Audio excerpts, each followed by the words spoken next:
नमस्कार विद्यार्थी मित्रांनो, तुम्हा सर्वांचं स्वागत आहे. आज आपण नवोदय प्रवेश परीक्षेचा परिसर अभ्यास पाहत आहोत. त्याच्यामधला 12वा धडा जो आहे, प्रकरण 12 अन्न घटक, पोषण आणि अन्न सुरक्षा यावर महत्त्वाचे मुद्दे आहेत ते पाहूत. त्याच्यानंतर आपण शेवटी प्रश्न उत्तरे सोडवू. त्यामुळे व्हिडिओ शेवटपर्यंत पहा. तर पहिला मुद्दा आहे अन्न घटक. आपल्या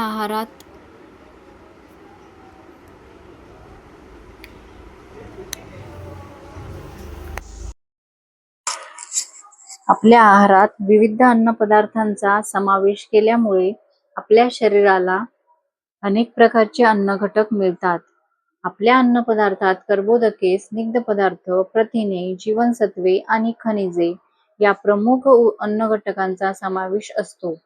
कर्बोदकांमध्ये पिष्टमय पदार्थ, शर्करा आणि तंतुमय पदार्थ हे 3 पदार्थ असतात.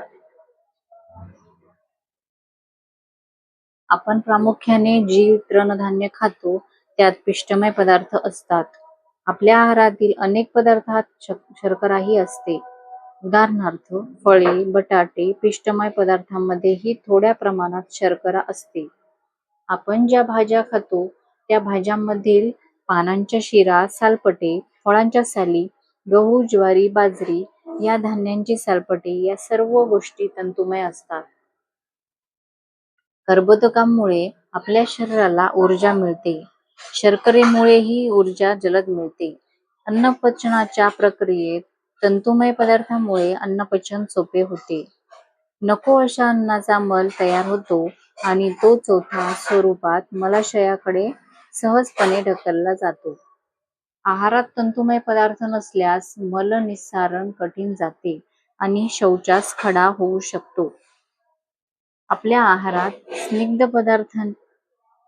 पदार्थांचाही समावेश असतो. स्निग्ध पदार्थांमुळे शरीराला ऊर्जा मिळतेच, त्याशिवाय हे पदार्थ आपल्या पचनसंस्थेला वंगणाचे काम करतात. लोणी, तूप आणि तेल तसेच मांस पदार्थांमधून आपणास स्निग्ध पदार्थ मिळतात. शरीराची बांधणी करणे तसेच झालेली झीज भरून काढणे हे काम अन्नपदार्थातील प्रथिनांमुळे होते. कडधान्ये, दूध, मांस, अंडी यामधून मुबलक प्रथिने मिळतात. आहारातून मिळणाऱ्या जीवनसत्वामुळे आपली रोगप्रतिकारक शक्ती वाढते.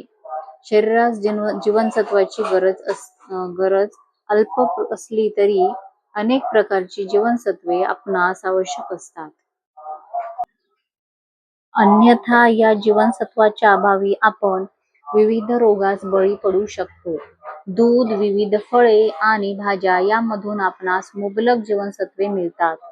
शरीरास विविध खनिजांचीही आवश्यकता असते आणि ही खनिजे आपणास फळभाज्या, हिरव्या पालेभाज्या, फळे, मांस, अंडी आणि दूध यामधून मिळतात. आपल्या आहारातील एक पदार्थ आपणास एकच अन्न घटक पुरवतो असे नाही. एक अन्नपदार्थ आपणास अनेक अन्न घटक पुरवतो. उदाहरणार्थ दुधामध्ये शर्करा, तंतुमय पदार्थ, जीवनसत्वे, खनिजे आणि सायीच्या रूपात लोणी किंवा स्निग्ध पदार्थही मिळतात. कडधान्यांमध्ये मुबलक प्रथिने, तंतुमय पदार्थ आणि खनिजे असतात. फळभाज्या आणि पालेभाज्यांमधून जीवनसत्वे, शर्करा, तंतुमय पदार्थ आणि खनिजे मिळतात.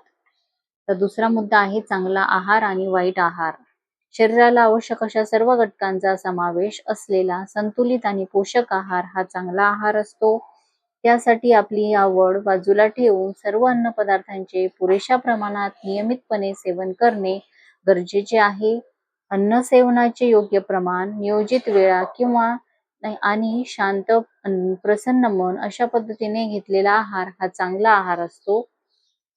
शरीराला आवश्यक सर्व अन्न घटक न मिळणारा किंवा एखादा घटक जास्त प्रमाणात असणारा, अन्न सेवनाच्या अनियमित वेळा, घाई गर्दीत आणि तणावात अन्न सेवन हा वाईट आहार असतो आणि त्यामुळे कुपोषण होण्याचा धोका असतो. तिसरा मुद्दा आहे अन्न शिजवण्याच्या पद्धती. विविध अन्न पदार्थांमधून आपणास विविध अन्न घटक मिळतात. मात्र पचनास सोपे जावे तसेच ते अधिक चवदार, रुचकर आणि खमंग लागावेत म्हणून माणूस अन्न शिजवून खातो. अन्न शिजवण्याच्या विविध पद्धती आहेत. पोळी, भाकरी आणि काही कंदमुळे भाजतात. इडली, ढोकळा हे पदार्थ वाफवून बनवले जातात. काही कंद आणि मोदक उकडले जातात. भजी, वडे, समोसे, पापड तळले जातात. भात शिजवला जातो. मांस शेगडीवर किंवा इलेक्ट्रिक शेगडीवर शेकवून भाजले जातात. काही अन्नपदार्थ मात्र कच्चेच खाल्ले जातात. अन्नपदार्थ जास्त शिजवू नयेत, अन्यथा त्यातील पोषक तत्वांची हानी होते. चौथा मुद्दा आहे अन्नाचे स्रोत. आपल्या आहारात विविध प्राणीज उत्पादने असतात, मात्र तरीही शेती हाच आपल्या अन्नाचा प्रमुख स्रोत आहे. जून ते ऑक्टोबर पर्यंतचा खरीप हंगाम, ऑक्टोबर ते मार्च पर्यंत चालणारा रब्बी हंगाम आणि मार्च ते जून पर्यंत घेतली जाणारी उन्हाळी पिके असे शेतीचे 3 हंगाम दिसतात. पर्जन्याचे प्रमाण, स्थानिक हवामान, मृदेचे स्वरूप या आधारे शेतकरी आपल्या शेतात विविध प्रकारची पिके घेतात. पारंपरिक शेतीच्या तुलनेत आता आधुनिक शेतीकडे कल वाढत आहे. त्यासाठी यंत्रे, सुधारित बी-बियाणे, सिंचनाच्या सोयी, खते, कीटकनाशके यांचा वापर केला जातो. याच आधुनिक तंत्रज्ञानाद्वारे भारतात हरितक्रांतीही घडून आली आणि त्यामुळे भारत आता अन्न उत्पादनात व अन्न सुरक्षेत स्वावलंबी झाला आहे. आधुनिक शेतीमुळे काही समस्याही उद्भवल्या आहेत. रासायनिक खतांच्या अतिरेकी वापरामुळे सुपीकता कमी होत आहे. अतिसिंचनामुळे क्षारपड जमिनीचे प्रमाण वाढत आहे आणि याचा परिणाम शेती उत्पादकतेवर होत आहे. 5वा मुद्दा आहे सेंद्रिय शेती. आधुनिक शेतीमुळे निर्माण झालेल्या समस्या दूर करण्यासाठी आता सेंद्रिय शेतीला प्रोत्साहन देण्यात येत आहे. सिंचनासाठी आता ठिबक आणि तुषार सिंचन पद्धतीचा वापर केला जातो. प्राण्यांचे मल, शेणखत, लेंडीखत, हिरवळीचे खत, कंपोस्ट खत आणि नैसर्गिक खतांचा अधिकाधिक वापर करून रासायनिक खतांचा वापर कमी केला जात आहे. मृदेची उत्पादकता वाढवण्यासाठी हाडांचा सुरा, मासळी या जैविक घटकांचाही वापर वाढत आहे. त्याचप्रमाणे कीटकनाशकांसाठी आता रसायनांपेक्षा प्राण्यांचे मूत्र वापरून सेंद्रिय कीटकनाशकेही वापरण्यात येत आहेत. कृषी सहायता केंद्रे, कृषी साक्षरता आणि कृषी विद्यापीठांच्या माध्यमातून सेंद्रिय शेतीचा प्रसार केला जात आहे. 6वा मुद्दा आहे अन्नाची साठवण. शेतीमधून किंवा अन्य स्रोतातून अन्न मिळवणे हे खूप कष्टाचे काम आहे आणि म्हणून उत्पादन केलेल्या अन्नाची नासाडी होऊ नये, खराब होऊ नये, तसेच त्यातील काही अन्नपदार्थ हंगामाव्यतिरिक्त वर्षभर उपलब्ध व्हावेत यासाठी माणसांनी अन्न साठवण्याच्या विविध पद्धती विकसित केल्या आहेत.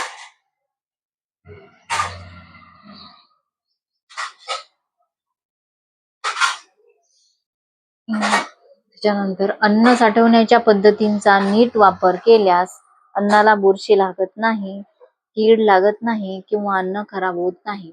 वाळवणे ही अन्न साठवण्याची एक महत्त्वाची पद्धत आहे. गहू, ज्वारी, कडधान्ये यांसारखी धान्ये, मासे, पापड, आंबापोळी, फणसपोळी, सुकेळी इत्यादी अनेक खाद्यपदार्थ नीट वाळवून कोरडे करून त्यांच्यातील दमटपणा घालून ठेवले जातात. खारवणे ही अन्न साठवण्याची पद्धत वापरून लोणचे बनवले जाते. तसेच चिंच, कोकम आणि काही मासे साठवले जातात.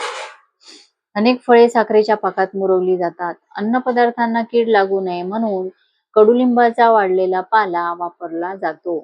अन्नपदार्थ साठवण्याचे काही आधुनिक उपायही आता वापरले जातात.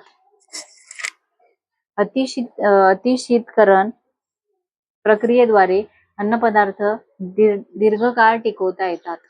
तसेच दुधावर प्रक्रिया करून विविध अन्न उत्पादने व दूध पावडर तयार केली जाते, ज्यापासून गरजेप्रमाणे पुन्हा दूध उपलब्ध करता येते.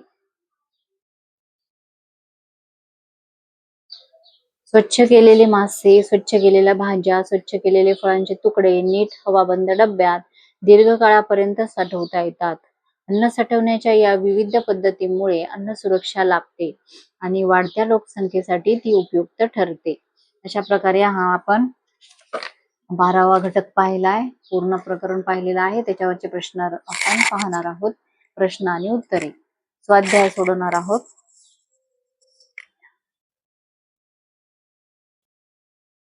प्रश्न पहिला, पुढील पैकी कोणता पदार्थ कर्बोदक म्हणून ओळखला जातो? ए तृणधान्य, बी तेलबिया, सी कडधान्य आणि डी मांस आणि अंडी. याचं उत्तर आहे पर्याय क्रमांक ए. दुसरा प्रश्न, शौचास खडा कुठल्या कारणामुळे होऊ शकतो? ए आहारात स्निग्ध पदार्थ नसणे, बी आहारात तंतुमय पदार्थ नसणे, सी आहारात जीवनसत्वाचा अभाव आणि डी आहारात शर्करेचा अभाव.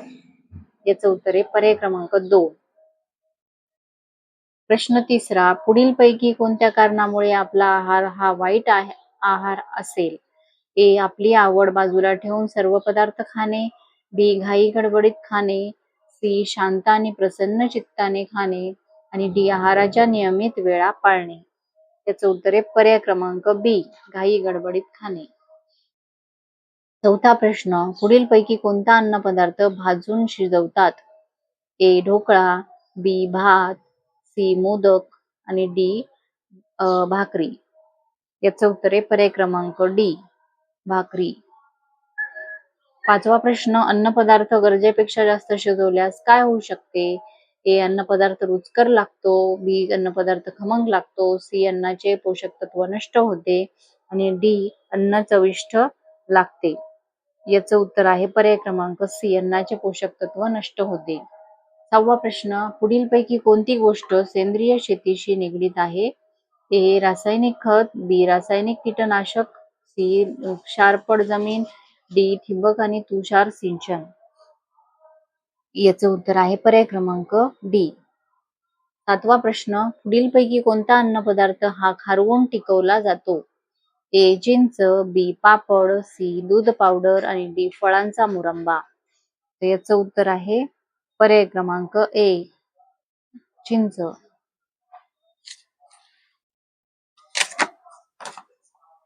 आठवा प्रश्न, सर्वसाधारण चांगले मुरलेले लोणचे किती काळ टिकते?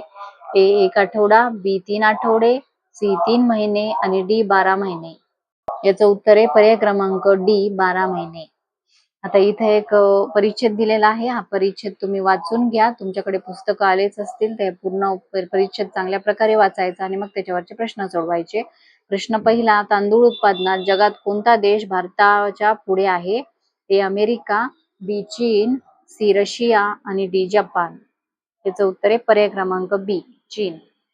भारतामध्ये हरित क्रांती कोणत्या दशकात सुरू झाली? ए 1960च्या दशकात, बी 1950च्या दशकात, सी 1970च्या दशकात आणि डी 1980च्या दशकात. याचं उत्तर आहे पर्याय क्रमांक ए. तिसरा प्रश्न, आजच्या काळात भारत अन्न उत्पादनाच्या बाबतीत कसा आहे? ए दुसऱ्या देशावर अवलंबून आहे, बी परदेशातून अन्न आयात करतो, सी अन्नाची कमतरता आहे आणि डी प्रामुख्याने स्वयंपूर्ण आहे. याचं उत्तर आहे पर्याय क्रमांक डी.